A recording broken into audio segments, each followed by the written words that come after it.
I was praying earlier, and I always hear things when I'm in prayer, and I was, told today to go ahead and do a video about halal food.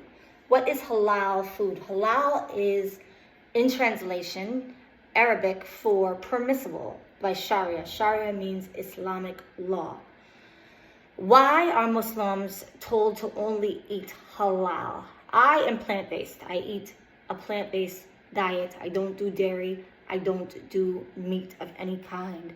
But if I did do meat, it would be halal. And I'll tell you why.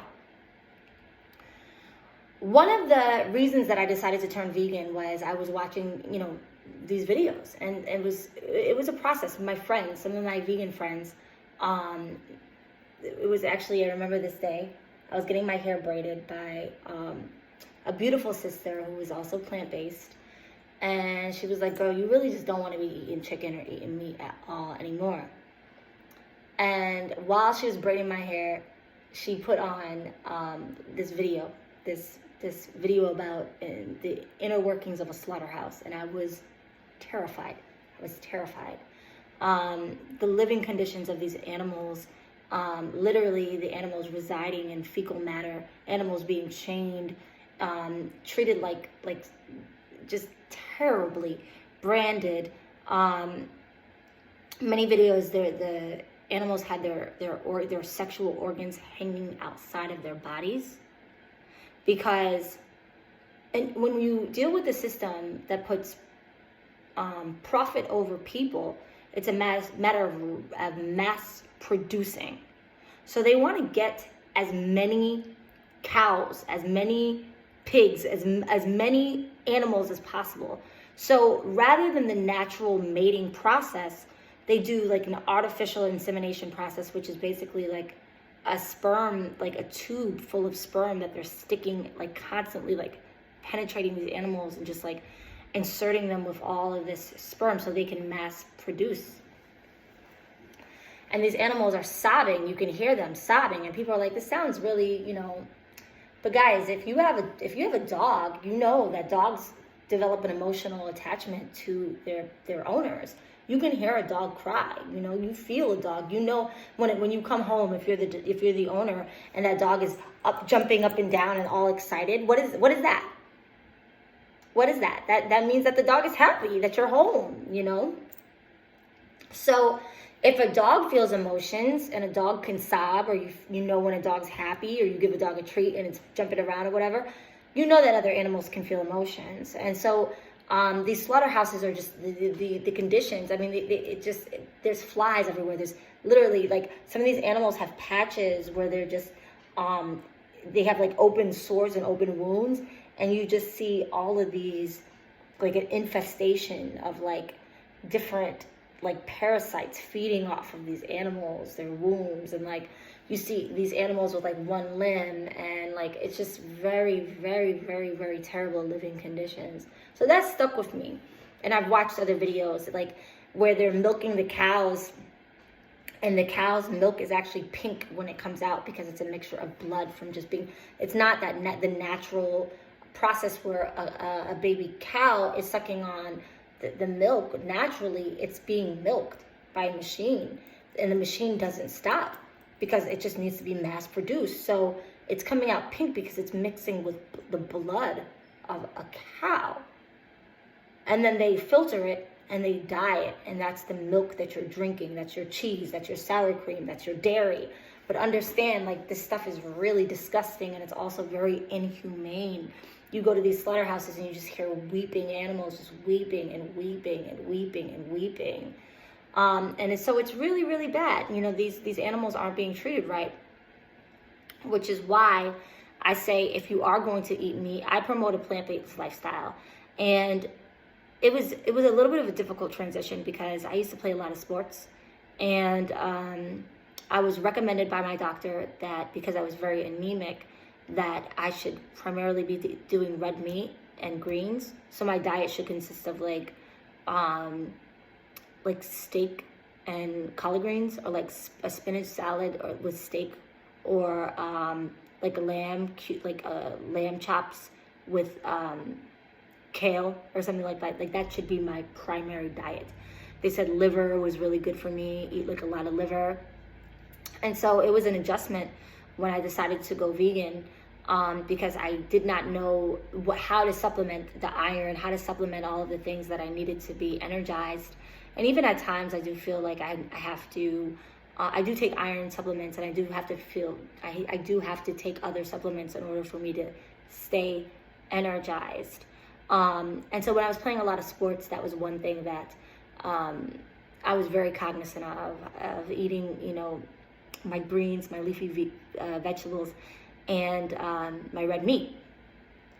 But I did decide to go plant-based, and I would say that it's maybe not for everybody, but if you do decide to still eat meat, definitely eat halal. What is halal? Halal is a very kind way of slaughtering the animal. And so in essence, when you are eating an animal, and the fast food, the worse it gets, if you go to McDonald's or you go to like one of these fast food places, it's like the bottom of the barrel. Like it's like, first, it might not even be meat. It might be like GMO, but it's like the worst of the worst of the worst of the worst of the worst. It's not the prime cut. It's not like the animal that was raised like grass-fed or anything like that.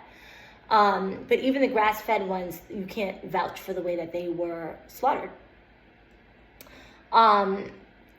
Halal is permissible by Sharia. It's permissible by Islamic law, meaning that these animals were treated, they were raised a certain way, they were fed a certain way, and they were slaughtered a certain way. When you go to when you see the slaughterhouse, they all line them up. And so animals feel, they see their best friend or a fellow cow or a fellow pig or their mom or their dad or their cousin or whatever being slaughtered. They feel, they know like, yo, I'm next. All of that fear you're ingesting, that is not permissible when by kosher standards or by halal standards. That's not allowed. So it's a very sacred way of slaughtering the animal, and it's preserving the compassion of the fellow animals. There's much difference in belief systems. Some people believe that animals are here for us. I was told by a physician that we have these canine teeth, these sharp teeth, for what reason? To eat meat.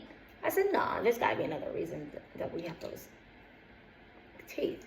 They insisted. They said that's the reason why we have teeth. A physician told me this. A physician.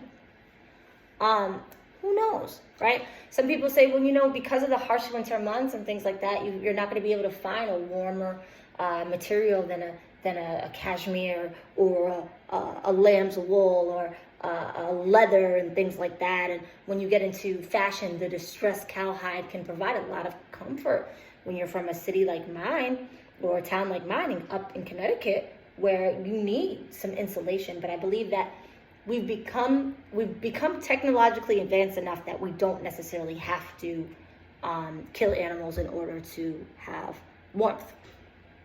I say this to say that there's different belief systems. Not everybody's going to go plant-based, but if you are going to eat meat, definitely you want to eat halal. You want to eat kosher. There's a difference between halal and kosher.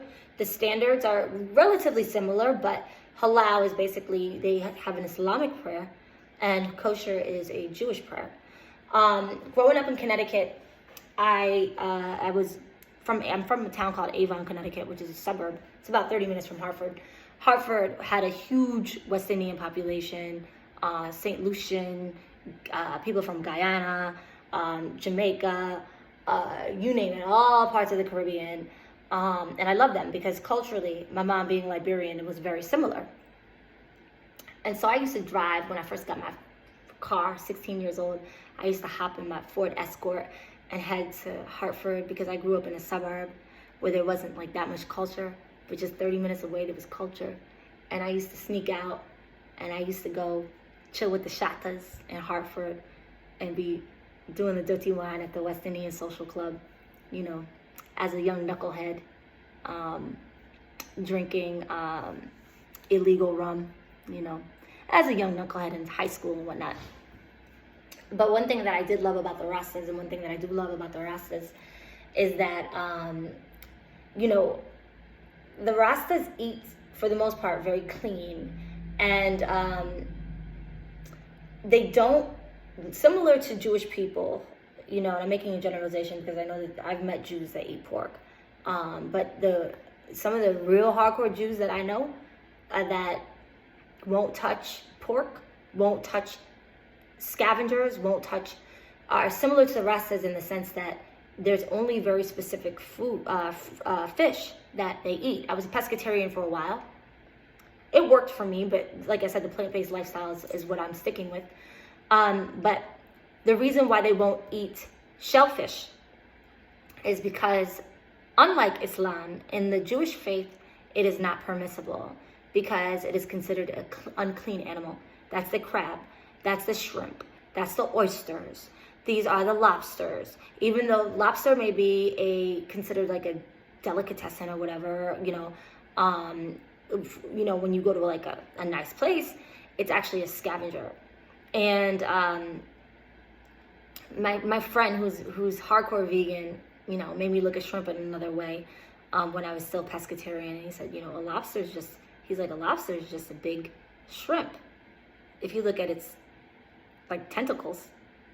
And I'm like, what does that mean? Because I was like, I love calamari. And he was like, don't eat any of it. A squid, that's a squid. That's a squid. I'm like, I used to love calamari.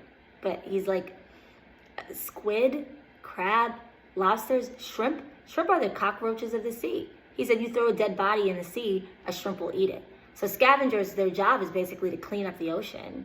And oysters, same thing, clean up the ocean. They clean up the ocean, so they're eating all of the debris of the ocean, and you're consuming what they consume. And so they're considered very unclean. So you'll notice that the Rastas are only going to really be doing kingfish. They're only going to be doing rockfish. The Rastas might do salmon. I don't know too many Rastas that are doing tilapia. They're red snapper. They're very particular about the fish that they eat. They'll do escovitch fish with the, red peppers and the onions, the nice Caribbean flavor and things like that. But you don't see them do too much fried food and whatnot. They're very particular about the fish that they eat because it's cleanliness to them. It's a matter of eating clean. And so that in the same fashion is halal food. Halal, the animal is prepared in a certain way, it's slaughtered in a certain way, it's raised in a certain way, and it's cleaned in a certain way. They're very, very meticulous about the way that they clean that animal. Even the chicken, it has to be cleaned in a certain way that it even smells different than the animal that you would just get from the grocery store. It doesn't have that same scent when you go pick up halal food. So I would strongly recommend, if you are going to still be a meat eater, even though I am always encouraging people to go plant-based, it's not for everybody, definitely do kosher, definitely do halal. Number one, for your body's sake, as far as knowing the food, it's the best quality of meat that you're going to put in your body, and cleanliness, and then just being more compassionate to animals. But I would say try the plant-based lifestyle, even though it's not for everybody. It's a small sacrifice to make at this stage of the game. There are just so many alternatives to meat. Anyways, y'all, much love and peace.